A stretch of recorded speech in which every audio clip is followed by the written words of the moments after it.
Well, we started really looking at what we had built, and we quickly realized that probably the most valuable thing of the company wasn't necessarily our user base or the product as a whole, but was the technology we built. We had built this back-end system to convert 100 file formats to Flash, because this was 2009, and that's what you did. And so we had this conversion engine that we thought could be really powerful. There were tons of different companies on the internet that dealt with documents. Very few of them, if any of them, could actually display those files in the browser.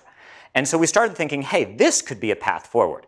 And so what if we approached a bunch of those companies and offered to partner with them? And maybe they pay us a penny per document or whatever it could be. And in exchange, we would power their document conversion, and we would give them our document player, is what we called it.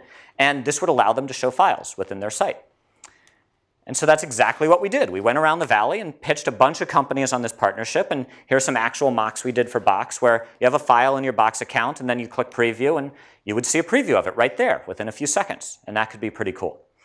And what really blew our mind here is that where all the VCs did not like our sort of future-looking vision, this was a very concrete thing. This was a very clear need that these companies had. And they could really rationalize it. It's like, this is something worth doing to radically improve our product experience.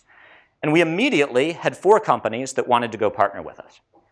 The challenge was they had some interesting constraints, and they were pretty much universal with these constraints. They wanted it to be exclusive so that their competitors, the other ones on this list, didn't have the same technology. And they wanted to host it themselves, because if they were to send their private documents, their user documents, out to our systems, they would have to change their privacy policies, they'd have to tell their user base, it would be a whole legal mess, and it would just be a lot of extra infrastructure they would have to build. And so that all sounded reasonable. The challenge is, okay, from us as the startup side, let me get this straight. You want to host our technology, and we can't give it to anyone else, because it has to be exclusive. That doesn't really sound like a partnership to me. That sounds pretty aggressive. That sounds a little bit more like an acquisition. And so I actually said that point blank to these 4 companies. And we're like, so what's your path forward? What do you propose here? Well, 3 of them, Gray excluded, moved forward and actually made acquisition offers. And this stunned us. We were not expecting this. We were like, wow, we were just trying to find a route forward for the company, find a way to break even so that we could keep developing our technology. And now, actually, we had all these interesting offers on the table. And so as we're thinking through this, how do we start evaluating which path to take? And so you would do what anyone did and go through and try to make some pros and cons. And so how do we think about these companies? Well, Red was really compelling. Red had absolutely massive scale, and these were the actual code names we used.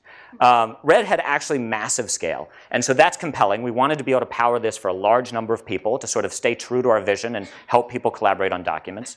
And we got the sense that they were actually willing to pay quite a bit for this technology. They saw the need. They really understood how powerful this could be for their product. Then, of course, there were some cons. It was not a great culture fit. This was a older company. They had been around a while. They had a very corporate culture, and they were down in San Jose. And being recent grads, we weren't certain we wanted to move down to San Jose. They also were requiring that we rewrite our whole technology stack. So we had written it in Ruby. It was a great language to iterate on it very quickly, prototype stuff, get it into production. They were all Java-based. They said, oh, if you come in, you can't do Ruby. You have to rewrite this into Java.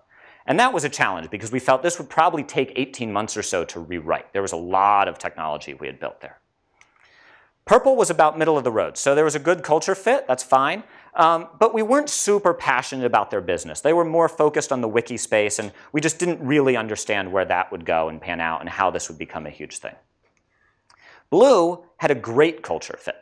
And a really clear product need. So they had decent scale, not quite as big as Red, but they still had a lot of scale. And it could fit in the product really nicely, and we loved the team. We'd gotten to know them actually over the course of the prior year.